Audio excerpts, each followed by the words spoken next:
You sent me, and you. This was one I was going to let you yeah. explain with Mark Cuban. Yeah, this is Mark Cuban tweet. yeah, I get I'll lost let you when they take. talk about. You're the crypto guy, and Yeah, when it comes to right. finance and crypto, I'm like, Hey man, I was talking about what I'm Filecoin talking just now. about. Filecoin went down to 5.5, $5.50 from an all-time high of over 200. And Filecoin is based on I think Filecoin is a good one because it's based on a highly encrypted blockchain based information storage for people that run businesses and have classified information like lawyers or tech companies with like agreements and things like that. They can save these things in a highly secure blockchain format, which is Filecoin, instead of something like iCloud or Google Drive. There's things where you want it safe.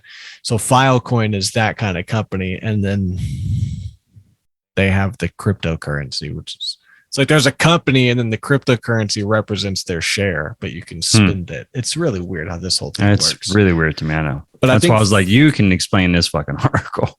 But I think Filecoin's a good one, and it's going up to, I think it's like at 9 cents right now. And I almost bought a bunch of it, but I had to keep my money for a tour. And my money I was going to put 1,000, and my money would be almost at 2,000 right now. And it's not even going up to where it's gonna, which is its regular place, which is like $50 a coin.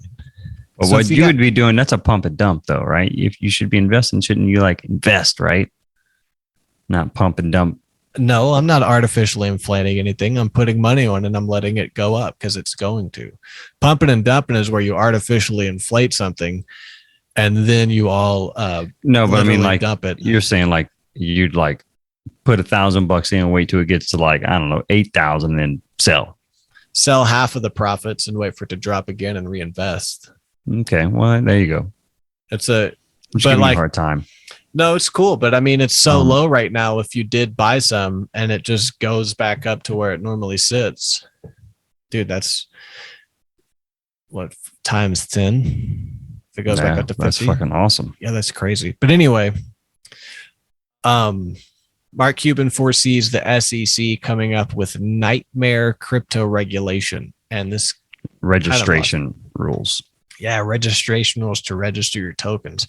His warning was in response to a tweet by U.S. Senator Pat Toomey, who slammed the securities watchdog over its enforcement action against the former Coinbase employee, where 9 crypto tokens were identified as securities. What is a security? This is a word that... It's a financial asset that's tradable. Okay. So Coinbase quickly disputed the allegation that it listed crypto securities, an asset that it, like, I could trade this for, what's that even mean?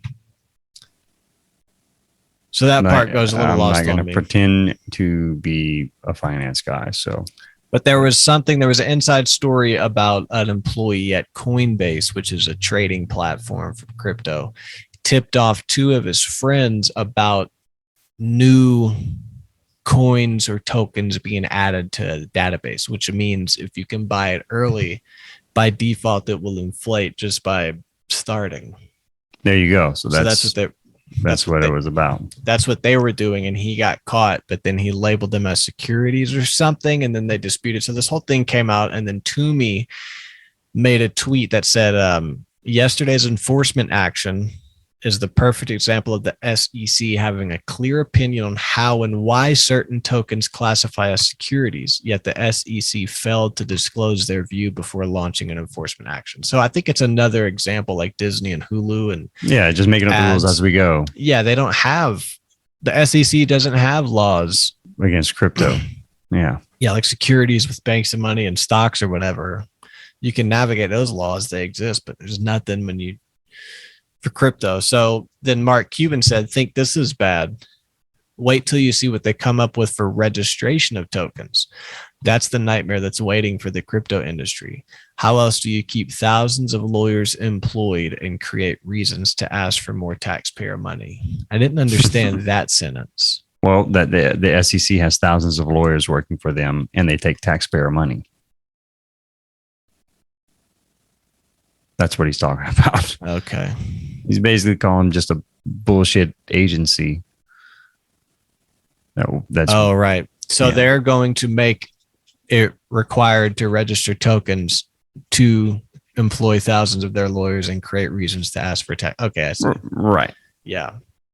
Right. Yeah, So, that's going to suck. So he's basically predicting some he's fucked up SEC bullshit rules with crypto.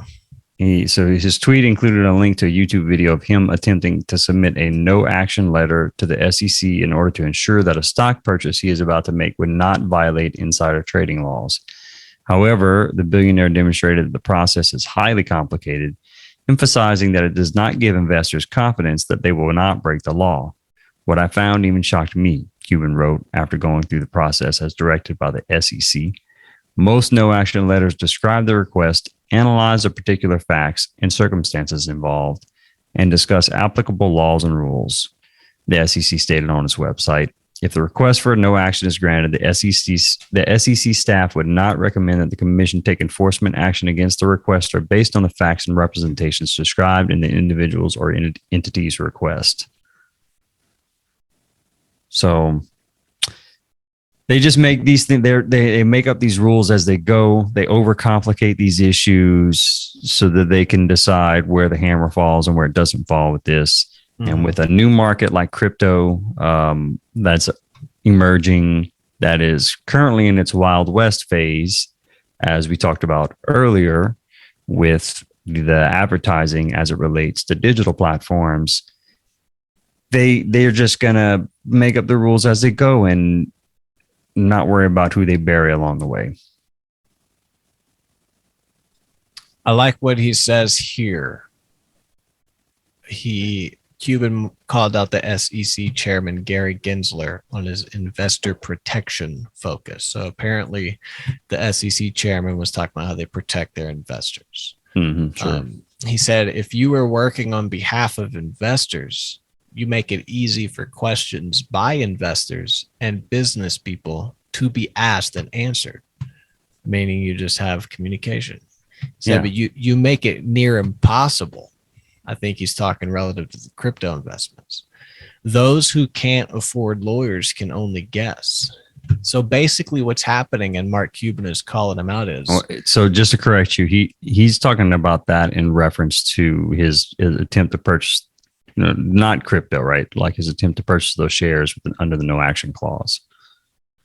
Oh, okay. Okay.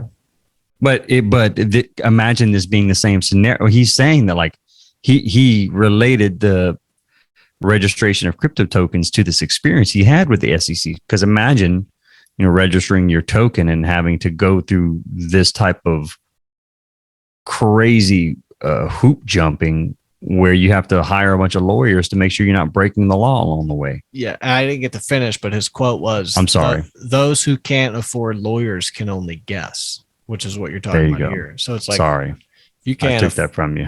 No, but you did correct it because he was talking about what I didn't know he was talking about. But it's still relatable because, if I got money and I'm dropping on crypto and you get caught up in something and the SEC is pulling rules out of their ass and I don't even have money for a lawyer to like play that game, I'm fucked. I'm just guessing. And that's not fair. Like from the get-go, it's not. It's like the vaccine and informed consent. It's impossible, in my opinion, and many people's opinion. It's impossible to have informed consent about the vaccines because there's simply no long-term data, period. And I've heard people say things like, yeah, well, they were in trials before and some Emergency Authorization Act, and we can get into that. But like a vaccine that's rushed in a year, it takes 10 years. That apparently doesn't work. Yeah, it doesn't even work. And there's no list of side effects. They won't even let you talk about it. They won't say anything about potential side effects. That's not informed consent. And then way later, an 18-page document PDF from Pfizer comes out. It's like full of side effects. We did not have informed. It's fundamentally impossible for a vaccine that's been rushed out in less than a year to have enough data for us to have informed consent. And that's basically what's happening here with the SEC. It's like, y'all don't have any laws at all to even come out later and hold me accountable for anything. Right. So it's the Wild West right now, and they're making up the rules as they go. Yeah. Crazy. The SEC recently came under fire for regulating the crypto sector by enforcement. Last week, U.S. Congressman Tom Emmer also slammed the SEC for, quote, cracking down on companies outside its jurisdiction. He asserted, under Chair Gensler, this dude, investor protection guy, under Chair Gensler, the SEC has become a power-hungry regulator, politicizing enforcement, baiting companies to come in and talk to the commission, then hitting them with enforcement actions, discouraging good faith cooperation. Interesting how he said politicizing enforcement, because that makes me think of Biden always talking about, remember when he was constantly talking about how there's going to be an attack to the infrastructure, the power grid, and an inevitable failing of the power grid and the infrastructure and going down and attack, and domestic right-wing terrorism, hackers attacking the grid, right-wing conspiracy Reddit, all that stuff. So I think that's the politicizing that's been happening. I think the SEC might be pushing Biden to start politicizing a narrative about hackers and crypto, because we saw a lot of crypto shit, like crypto guy steals hundreds of millions, right-wing Reddit user type stuff like that. You know what I mean? And I think that might be what he's talking about. Crypto's only used for criminals. Yeah, all stuff like that, because they want the general population to be okay when the SEC comes out with all these laws and wants you to register it. Well, you should register it like you should register guns. That way people don't do bad things anymore. It's interesting watching this happen. We got in on the ground floor, Dylan, and all of you listening.